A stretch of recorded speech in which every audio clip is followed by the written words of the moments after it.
Okay, that's better. So what I was saying is that if you start studying magic, or if you've been studying magic, you really need to eliminate the concept of failure from your mind. Because no matter what you're doing, even if you don't get the quote unquote results that you're after right now, it doesn't mean that it didn't work. It just means that the results didn't come through in the way that you wanted them or the way that you thought they should. Since we're really dealing with our higher selves, you never know really what's going to happen. But above all things, and I wish I had my presentation kicking around, but above all things, our journey on a real magical pathway is all about healing. It's healing emotional wounds, healing karma, understanding situations with people, and also trying to resolve all those things. And as you resolve things, then your energy levels increase or your vibrational state increases. And once your vibrational state increases, then your awareness starts opening up. All these psychic sensitivity and all the things that people are always after are these byproducts of you studying and healing. So don't worry about the perceived failure. Don't worry about any of that. Just worry about doing your work, reclaiming energy, and moving forward and trying to understand. If you guys do not have my book, that's fine. If you want a good reading list of books to check out, just drop me an email and I will send you a great reading list that is just makes it easier for life and give you a better perspective. Books like The Way of the Peaceful Warrior, Many Lives, Many Masters. Oh, there's Patty. Many Lives, Many Masters. The Alchemist by Paulo Coelho. All these good things like that, because those will really help you get a better perspective of what's going on and the freedom that's going on. Hi, Patty. Oh, she's connecting. Hold on. Let's wait for Patty. So, do any of you have any specific questions about your magical pathway studies, what you should be doing? If you give me questions, it'll be easier to gear what we're talking about much more to you, because with the whole crowd of 4 people, we can personalize it a little bit. So, if you have any questions, please ask or type it in, and we will deal with questions. If you don't have questions, I'll just keep on babbling and try to make some sense out of everything. Let's see. Energy reclamation. Have you all heard or been doing energy reclamation or healing processes? Yes. Yeah, I know you have, Jess. Don't be a smile. How about you, Nonica or Liz?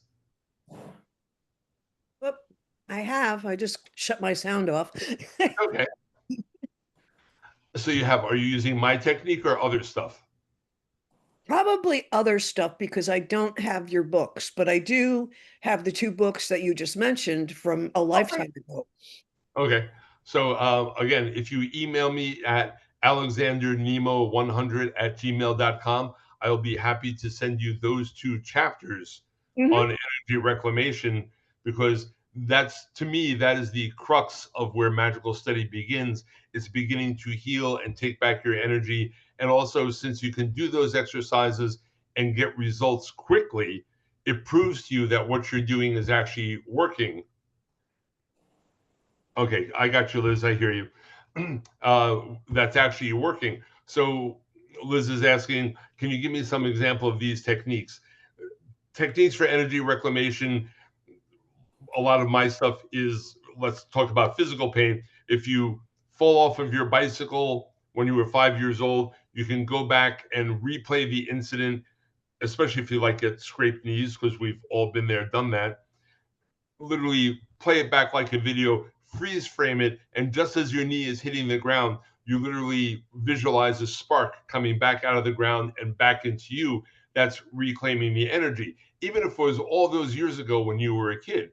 But what happens is, like, every time you experience physical pain, you lose energy. So when you reclaim the energy, it helps raise your vibrational state. It helps move you more toward a unified being. Then there's a whole other chapter on emotional energy reclaim, a little bit more complex, but it goes into every time a person has emotionally hurt you, expectations not been met, all this stuff that either other people do to you, or more so, literally what we do to ourselves. This can go a long way in healing personal relationships if you want to heal them, or at least getting the energy back so they don't haunt you, or you start resolving the guilt and aggravating feelings, because we don't need that. And that's the type of energy that bogs us down, keeps our auras cloudy, so forth and so on. The 2 chapters in my book break it down for really easy stuff. Like I said, if you email me, I will send you those 2 chapters. If you can buy the book off my website. I appreciate it, but I am not going to withhold the information from you because, like I said, it's really important. And again, back to the progressive type thing, when you're working on magic, it is not a straight path. It's sort of like this energy goes all over the place. So you can be literally, if you're drawing a map, it can be like a spiral to get to a destination. It can be back and forth. There is no one straight line to magical success. It's sort of like saying, pick a route between New York and California. There's a million possibilities. All of them are valid. You'll get there. And the speed at the result is totally up to you in regards to how much you work, how much time you put into it, or what you do, in the interim, and not drive yourself crazy. Speaking of crazy, okay. But energy reclamation, I feel, is the crux of everything. That's where I base a lot of my classes on. That's where I start everybody off at, because I like seeing people do an exercise and get results and say, oh, that's how it works. How are you, Patty? Are you okay? Did you sign on, Patty? Patty's ignoring me, Jessica. No, she is. She was going to be quiet. I told her ask questions and quit being a wimp. That's right. Oh, okay. Liz, email is alexandernemo100@gmail.com. My website is alexandernemo.com. So the book is available there. Booking readings you can do. You can email me for questions. And also, there is a Facebook group called Magic Beginning the Path. It's supposed to be for the book. It has 1,500 members, but you can actually ask questions about the book and practices, or just general magical questions, and I will try to answer them as quickly as I can. Because the whole thing about studying is, one of the things that happens when people are studying magic is they start feeling very isolated or removed or lonely, because as you grow and as you uncover insights, or insights that are different compared to all of your quote unquote muggle friends, you're going to start feeling very estranged or left out of the playground, sort of. So having support, or doing groups like this, or doing things at Spirit University or other classes, or whatever you need to do to find like-minded people, it's really important, because that's what helps keep you together. It helps, that support group helps you not feel crazy, because, like I said, a lot of the things that you will uncover and realize as you are studying magic aren't going to go hand in hand with what normal society thinks. So that's another thing that you have to keep in mind. Okay, who's done any aura work? What type of work have you guys done? What are you doing that's magical or meditational or anything? Let me know so we can play with some stuff. Mm. Yes. Anything? Crickets? Nope. Okay. Nonica here. I'm soul coaching, past life regression work, shaman work, Oh, okay. a multitude of things, all different. Okay, so let's just touch on past life regression. Right. So past life regression is something that I've always felt and I know to be very important. I have done aura work. Okay, Liz, we'll get there in a second. Past life regression work, number one, helps you understand that even though these physical bodies come and go, we, the beings, stay. In other words, we are the immortal spark that never goes away.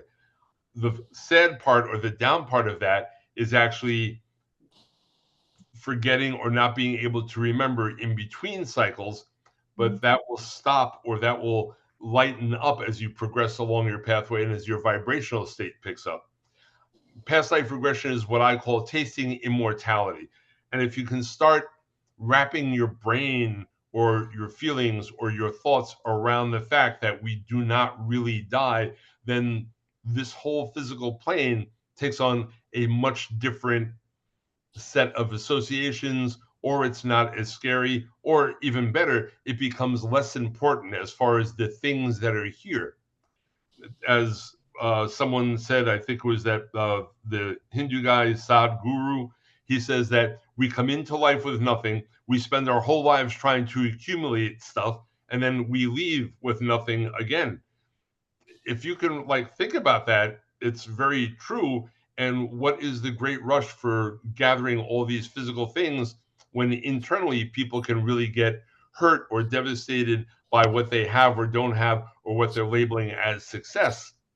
All these things are literally, for lack of a better word, attacked or addressed as you're studying magic, because these are the things that limit our pathways, the fears, the jealousies, the wants of possessions. And it's literally the want. You can have whatever you want. It's a matter of who owns who. Do you own the car, or does the want of a certain type of car own you? Does it have to be the Audi A6 or the BMW or the Porsche in order for you to feel successful? And if that's the case, how did it get there, or why are you even thinking that that item is what's going to identify you as successful? Weird little things. Liz want to know a bit about my magical background. I started getting my memories back as far as incarnational stuff goes when I was about 12 or 13.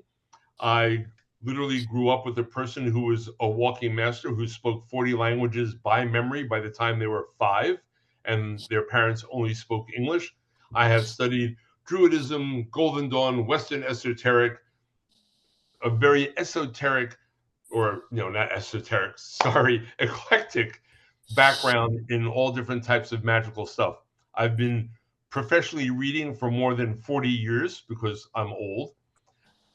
Tarot, aura readings, clairvoyance, and these have all come about because of my work doing reclamation work, past life regression work, and getting rid of or addressing all the things that have held me back. That's the basis of what I teach. It's not a matter of how many things you go out and buy, how many wands you have, how many different crystals. It's about what you're doing, how you're doing it, and the freedom that you're gaining. Does that make sense, Liz? The whole enchilada. Now there's people who have like done a whole bunch more stuff than I have, but at least whatever I've done, I'm comfortable with, and that's what makes the difference. If I'm teaching it, it means I've done it. If I haven't done it and accomplished something, it means I'm not teaching it because apparently I'm missing something. And believe me, I can make a long list of quote unquote magical failures. I just don't have enough paper and crayons to do that with. So does that help a little bit? Sure. Ms. Liz, is that good? Yes. Okay. So yeah, I actually have a clue. I'm reasonably good at what I do. Okay, so aura work. What type of aura stuff have you guys done? I know Jessica's done stuff. So Patty, I don't think has done anything. Liz, you said you did some Nanaka. Is that pronounced right? Nanaka? Yep. Oh, okay. All right. So the aura. Let's talk about aura for a second. And again, basics of studying magic. You need to know, or it'd be nice if you knew certain things. This way, everybody's sort of on the same page. In general, the aura has, let's call it, 2 layers. We have the etheric layer, which is the layer that's really close to your physical body, like about that high off, and often it'll appear as a white fuzzy film or almost a liquidy white or whitish blue film. Most people start seeing that and they're like, oh, I can see auras. Okay, that is the densest part of the aura. That is the energy that literally is the mold that forms or holds the physical body together. Then we have the astral body aura, or the astral aura, let's call it, which goes out about a full arm length. Oh, look, I'm flying. A full arm length from your body. This is the, let's say, leftover of the being. Think of it as stuffing 25 pounds of potatoes into a 5-pound sack. So all the energy is overhanging outside of your physical body. This overhang has to be treated really well because this is the connection between you and literally all the other worlds and everything else. So when we talk about people keeping their auras clean, sealing their aura, not damaging your aura, so forth and so on, this is really important stuff to think about or to start becoming aware of. Basic aura cleansing. Believe it or not, you can start off with a aura cleansing bath. Baking soda, Epsom salts do a great job of helping keep negative energy off of you. And then you can also add in, like, take carnation flowers from wherever you can get them. And then after your bath, scrub yourself down with the carnation flower. That will strip away excess dark energy. Then wash it all down the drain and pick up the flowers that you just destroyed and bury them outside, burn them. Just don't have them sitting around because they maintain all that negative energy. Breath work. In with white light, out with dark energy. Makes sense. You learn how to rhythmic breathe or just breathing in general. On the inhalations, you draw in positive white energy. It can be from the sun, it can be from a candle. You can use moonlight, any type of energy that is pure and calming. Excuse me. Then on the exhalations, you're going to exhale through your whole body and pores. You're going to exhale anything that is dark. Whether it's anger, stress, frustration, whatever you need to get rid of, you are literally going to visualize it and just let it flow out of your body on every exhalation. This will help give you a balance point or somewhere to start from, because after your aura is more clear or less clouded, it'll give you a point of stability to work from. It's also a great way to start on beginning meditations, because just by doing that, your mind is going to have to focus a little bit on what you're doing. Clearing your energy and becoming aware of that is really, really important, because it keeps your aura clear of other people's influences, other energetic influences. It's all part of studying magic, because you are developing awareness. You are developing a system for yourself of how to become aware, how to keep your basic energy clean, how to understand what you're going on. And with the past life regressions, you are learning that you don't die, literally. Your body does, but not you. So that book by Dr. Brian Weiss, Many Lives, Many Masters, I always recommend it. It is a great book. It is written by a psychiatrist who did not believe in reincarnation at all. And he ends up getting outed, not outed, but proven totally wrong by a woman client that he gets in his practice. And this is totally by accident. So it's a great book from an open perspective of a psychiatrist who did not believe in reincarnation. And after that book, he ends up writing 4 more books and opens a center for past life therapy, because the woman that was in his practice heals herself of a whole bunch of phobias, emotional stress, being suicidal, post-traumatic stress, all by remembering stuff in past lives and then resolving those issues, getting the energy back and understanding where they came from. These things are the true crux of what the study of magic is all about. It's not, waving a wand and it's like Wingardium Leviosa and getting the feather to float. No, this is about putting yourself back together so you can gain enough energy to heal. You can gain enough energy to start setting yourself free or see things differently. You can gain enough energy and insight to not be owned or possessed by things around you or pick up new emotional stuff. I mean, in some ways it's extraordinarily simple, and then all of a sudden, as you keep on going, it gets really much more involved than you ever thought it would be, which is good. You just keep on plugging along. Okay, any questions so far, now that I'm just sitting here rambling along? It's a good ramble. A good ramble. I wish I was better prepared today, but that was my fault. Allergies, excuses, and I shouldn't have any, but I've been at this long enough where I can wing it. Okay, so we talked a little bit about auras. We talked about past life regression, energy reclamation, which is really, really important.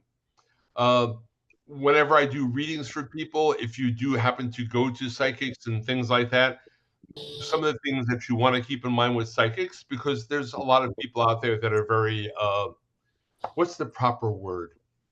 Not meritorious or questionable sometimes.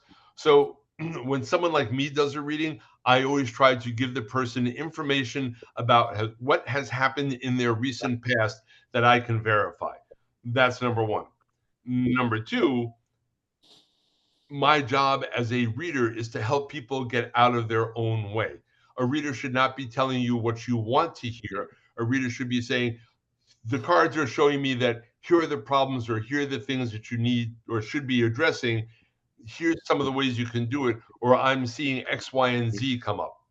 And if people come to me and they say, I don't want a reading because I'm afraid, or it's too limiting, or I don't want to know my future, you have to keep in mind that the only real true gift that the divine principle has given all of us is freedom of choice. Even if you get something called a horrible reading, let's say, it's only horrible because you think that that is written in stone, but it's not. If you get information about anything in your life, you can then make adjustments, change your mind, choose different pathways, or do different actions that will change your future, because you are creating the future with everything that you do. This is what a good reading should be all about. This is also a really big realization to work on as you're doing your breathing exercises and clearing out your aura, because nothing or very little is written in stone. The only time it looks like it's written in stone is if you have some odd agreement with someone from 200 years ago that you promised them to resolve something or help them with something, or you are balancing out something from God knows when. So interesting concepts. Just like, let's use the word karma for a second. Everyone throws around the word karma. Very few people want to really deal with it or understand it. I have clients who will sit there and say, oh, that person just stole my car. Karma's going to get them. They did a bad thing. And I'm the first one to say, well, excuse me, what happens if you stole their horse and buggy 150 years ago and karma just got you? Everyone seems to forget that side of the coin. Whatever happens, or whatever has to happen, or had, or any of those pronouns, that's not a pronoun. What is it? Adjectives. Any of those adjectives describe things that need to be balanced out. So if you stole from someone, odds are you will be stolen from. If you were an abusive person 200 years ago, you may be the abused one now. Everything balances out, because this place, the physical plane, you sort of have to treat it like Las Vegas. Whatever is done on the physical plane and whatever damage is done or that you may have done can only be balanced out and paid back on the physical plane. Does that make sense?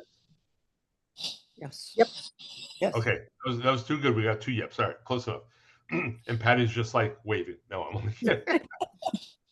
You can't get unmuted. Oh, I see. See, Patty's just emailing Jessica and keeping it all under wraps. And she's going to say, how does he know what we're talking about? Yeah. Okay. So, like I said, any more questions? Anything else? Or should I just ramble a little bit more? What's the main thing that you wanted to walk away from this class with, or this discussion? Wow.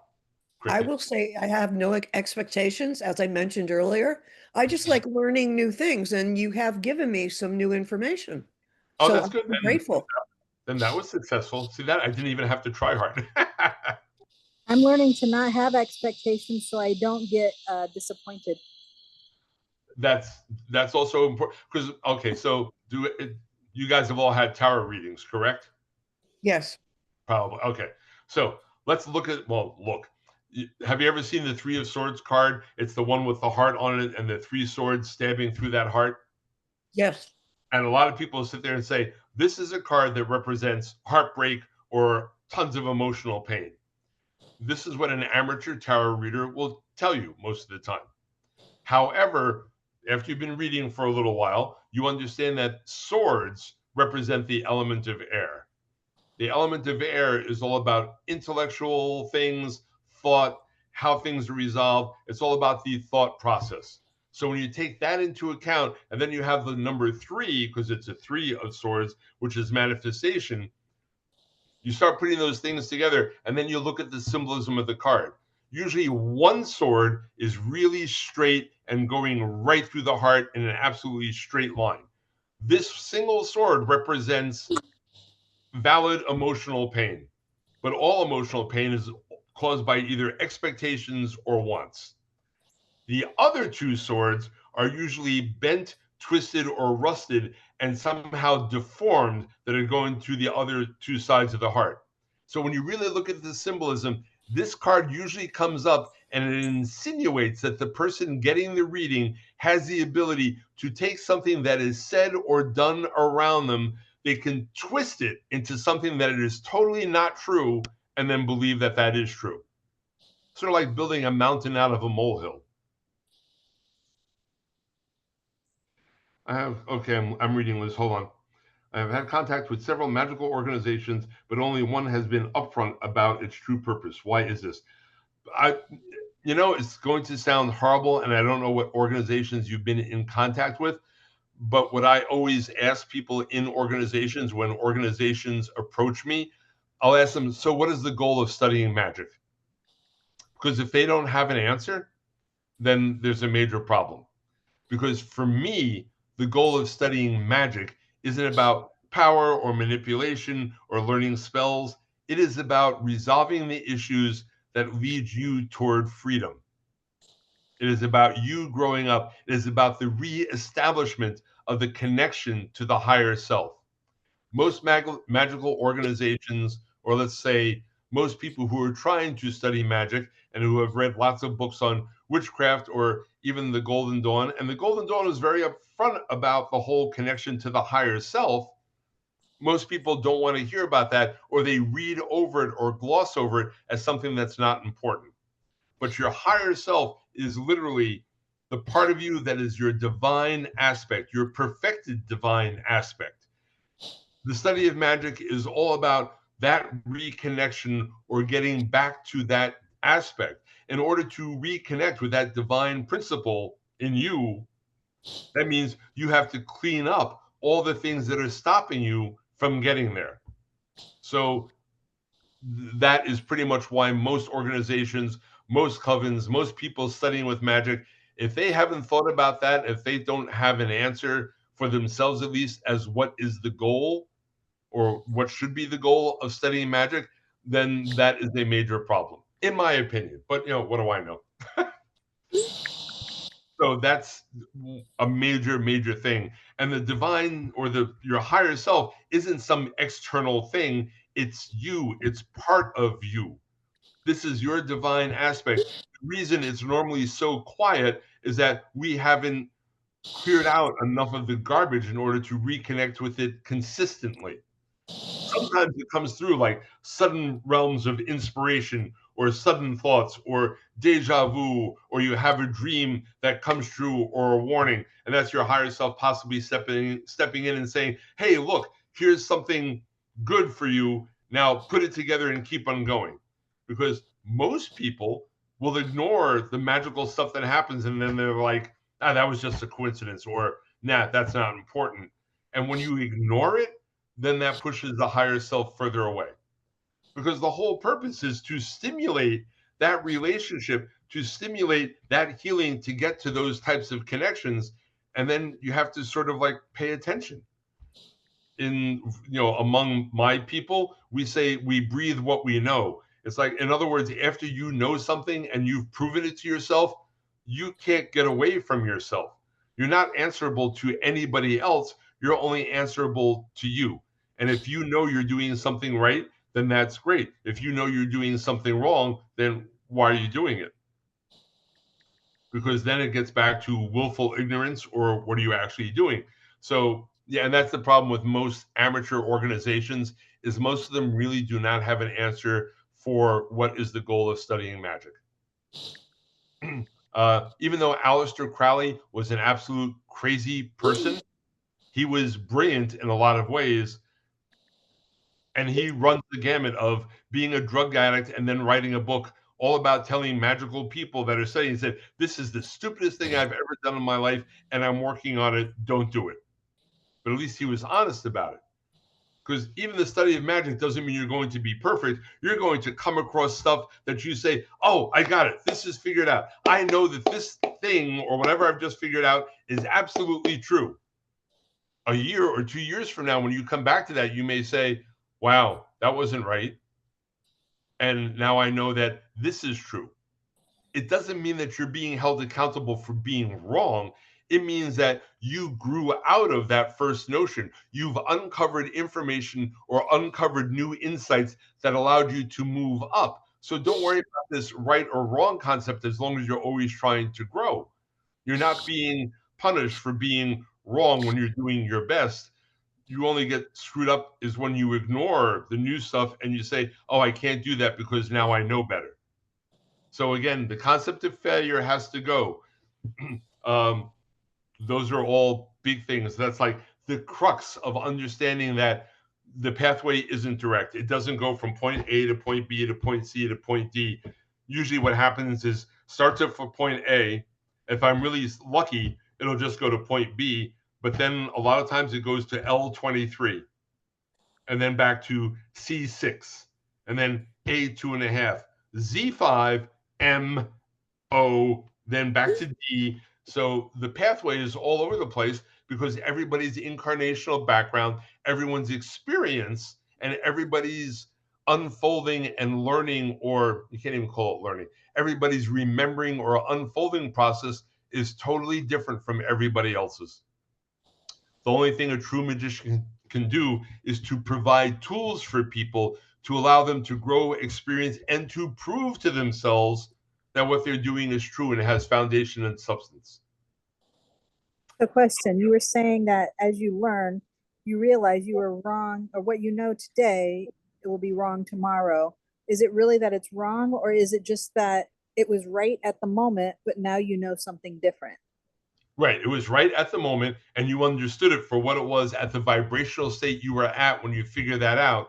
Once you change vibrational states, then you're going to say, oh, okay, I've now grown into this. So, no, it wasn't wrong. It's just that's what you could handle for insight at that point in time. My reality gets blown away a couple of times a year where I'm always like, why didn't I know this before? And it's like, okay, idiot, you weren't ready for it before. And then I have to rearrange everything. I was once told I was being hostile for insisting on an answer from one organization. Depending on the question, I don't think so. If an organization wants you to join and you pose a valid question, if it's answerable, it should be answered, especially if it's all about what is the goal of your organization.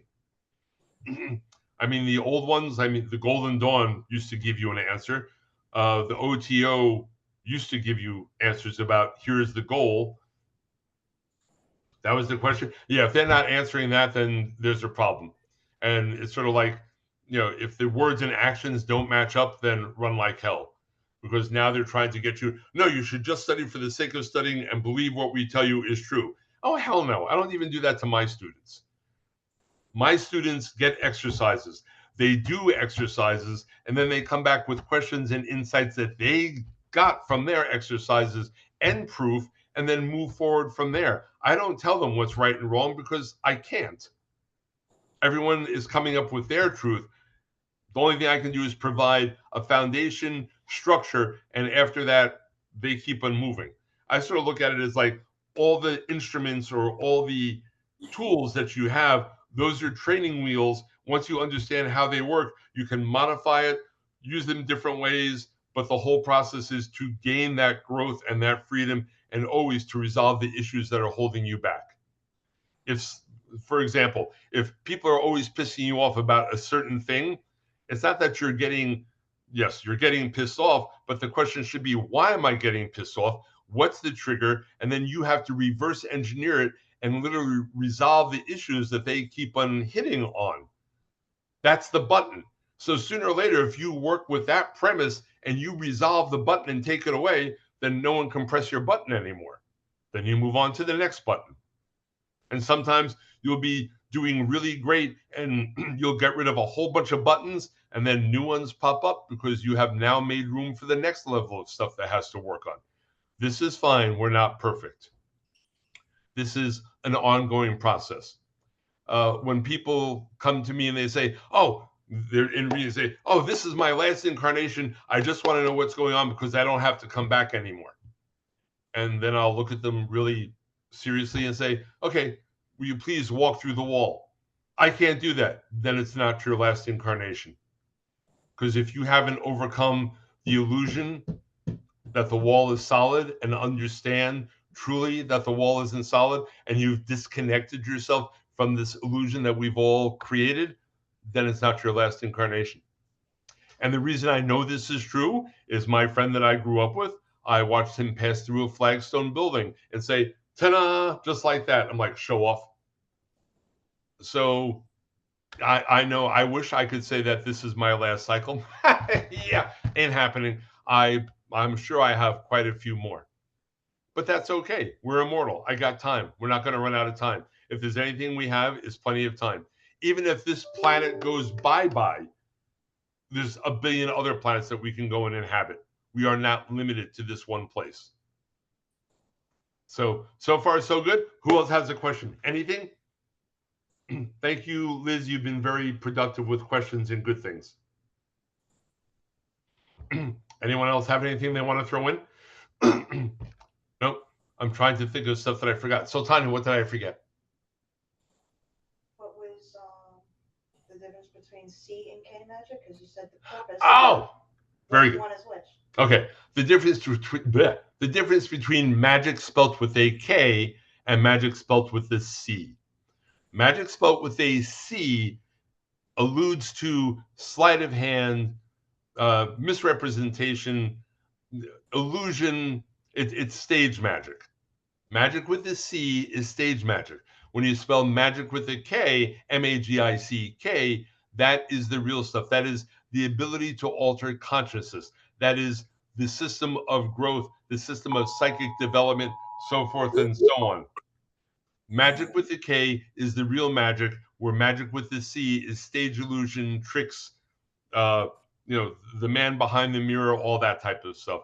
So that is a very important thing to, grasp onto and play around with, because most people don't know the difference. Anything else, Sultani? Well, that helps with the purpose, because if you know the difference, then you know what the purpose can lead to. Right. The realism versus the illusion. Right. And Sultani sitting behind me is not online. She's, sitting here with me. So she said, and that's the whole thing. It's like real magic isn't dealing with illusion. You're dealing with, let's call it reality, or the accepted reality, or even more so, the reality that you're moving into. You are overcoming the illusion of what everybody else is thinking and how everybody else behaves. Magic with a K is moving away from the common thought, moving into the larger realities and what's going on, rather than being limited by just the single life and believing that this is all that there is. Because really, if you look at one lifetime, there is not one thing in a single life, for the most part, that is actually fair. And people get very mad at this concept of fair. And there's lots of people walking around that are really pissed at the divine principle, the goddess, God, whatever, because they're saying to say, how is this, any of this fair? There's thieving and people get away with this stuff, and there's imbalance and so forth and so on. And yes, of course there is. And it's not because it's being allowed to happen or not allowed, but you're only looking at one life. So until you think in larger spans and thinking across 200 or 300 lifetimes, and all of a sudden, all the people who may be stealing and getting away with stuff now may be people who had tons of things taken away from them beforehand by governments and so on. Or you can be looking at people who are absolutely broke, but really, really happy because they've gotten past the foundations or the theory of physical wealth makes you happy, and now they're moving just into the thought of, hey, whatever is important I take with me. Or the whole concept of balancing things out. How can this person be suffering so much? Maybe that person chose a path in order to burn off a whole bunch of karma so they could get to a higher vibrational state.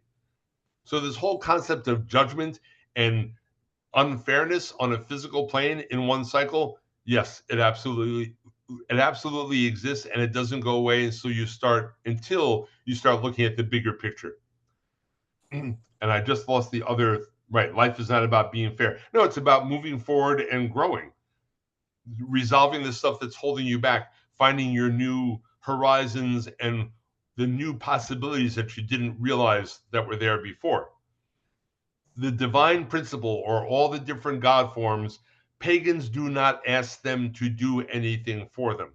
all the pagans and the esoteric people and the Gnostics, and they understand that the divine principles, all the different gods and goddesses, are not going to do anything for you because to their perspective, let's say, or this is my theory, they don't care. And the reason that they don't care is because you are immortal. You are in a physical incarnation that is a grain of sand on a beach. So to them, it doesn't end and you're not hurting anything. They do provide inspiration, they provide information, they provide ways of healing yourself. They do all this background stuff that if you tap into them, they provide, but they are not going to do anything for you because that's just not their job. Does that make sense? That is probably one of the biggest things about getting over the anger at the physical plane and what's fair and not fair, because somehow, somewhere along the line, it balances out. And we all go through it. I go through it. Everyone has their downsides, but you have to keep on plugging along and saying, okay, somehow this is balancing out, or make better choices. People come to me all the time with equivalent statements of like, I'm always getting beat up. And I turn around and tell them, stay out of the crack house. I'm always losing money. Stop gambling. Make different choices. Website and email once more. My website is alexandernemo.com. And you can email me right off the website, but it's alexandernemo100 at gmail.com. So I'm always catching up with Liz because I can't hear her, but she's writing, so that's good. Okay, so these are the major things that will help you understand the crux of truly studying magic and why it's a good thing to do. Do your best not to get frustrated. Find people of like minds to be able to talk to so you don't feel like you're going crazy, because the rest of society will tell you that you're going crazy or that you're nuts or that you're delusional. I'm trying to think of don't worry about the concept of failure. As long as you are doing something, even if you're just doing, white light in and dark energy out, taking your baths, thinking or meditating, or even reading some of those books on the list, those are all positive things to do. No one's slighting you for that. You do what you can and what you feel like, and it'll be great. I have other classes online like Everyday Magic, Foundations of Tarot, all stuff that is geared toward helping people do stuff every day until it becomes a habit and until it becomes part of your life. Because the other thing that everyone always, last thing, sort of. Don't worry about all the accoutrements that you need for magic. You don't have to go out and buy 30 crystals and 10 wands and have all these cauldrons and all this stuff. The only thing you need is the drive to do it, the interest to do it, and the willpower to sit down and do something. I have had people tell me that I can't do the banishing ritual because I don't have the money to buy a $2,000 sword and get it engraved because I need that for symbolism, blah, blah, blah. Okay, I started doing the banishing ritual with a plastic butter knife. And it worked fine because it's all about intent. The accoutrements are fun. They are not necessary. Getting the tools one thing at a time, if you need them, is great. But tell you what, with a $15 quartz crystal, a really nice one, you can replace just about any stone that's there because a quartz is a universal thing. There's always a way to do it without having to spend tons of money, if any at all. So don't worry about the accoutrements. Don't worry about all the goodies. Just worry about doing something and developing your awareness and being here and now in this moment, because this is the only moment that matters. The future is always being formed by something you do. The past is already done and gone, and you can't undo that. The only thing you can do is do the best you can with what you have here and now. Am I guilty of the same thing? Yes, I just tend to catch myself faster because I've been at this for a long time. But some people will go into tirades or dark holes for weeks or months at a time because their subconscious will harp on them or make them feel stupid or make them feel insignificant and blah. And the subconscious will throw up all this stuff to stop you from doing things. Is the subconscious evil? No, but it is used to being in control. It is used to, especially if you're used to trauma in your life or drama, either way, it looks for that. Because if you start eliminating trauma or drama, then it doesn't feel as much. It's equivalent to a person who lives inside of a dance club and you're always feeling that subwoofer beat on your chest. And if you're always listening to that type of music with that heavy subwoofer bass pounding, when you go to a classical concert that just has a violin and an oboe and a flute and a piano, and you're like, what the hell is this? I can't feel this. It's not the same, because the vibrational state is so much higher. It's not what you're used to. So understand that a lot of what you've been programmed into is part of what you have to unprogram yourself out of. And that takes time. So be gentle with yourself. Don't get mad at yourself. Don't worry about this pass fail thing, because it doesn't exist. And just do it because you enjoy doing it, and then watch the differences as they come up. Because even with the slightest amount of work consistently, or meditation, or breathing, or awareness, you will notice differences. And I think, unless you guys have questions, I think that's where we are going to stop today. So how was that? Yay. That was good. Yay, there was much rejoicing. I enjoyed it. Thank you. Okay. Did you enjoy it, Liz? Just type away. Awesome. Okay. How about you, Patty? You're not going to answer. Who am I kidding? Patty's going to sit there with a little red slash through her microphone and not care, because I'm nothing. Okay, guys, hit my website, sign up for my mailing list, please. Keep an eye out for upcoming classes. Some of them you actually have to pay for. Then we have the free ones like this. And I just hope that you all do the best you possibly can. My book is on my website. You can get it there. If you can't afford the book, then email me. I will send you the 2 chapters for energy reclamation. Got it? Patty's gonna smack you for calling her out like that. Oh, Patty says smack me. Stabby, stabby, stabby. Okay, got it. All right, guys, have a great night. Thank you for coming by, and I will see you all soon. Yes, you will. Thank you. Bye.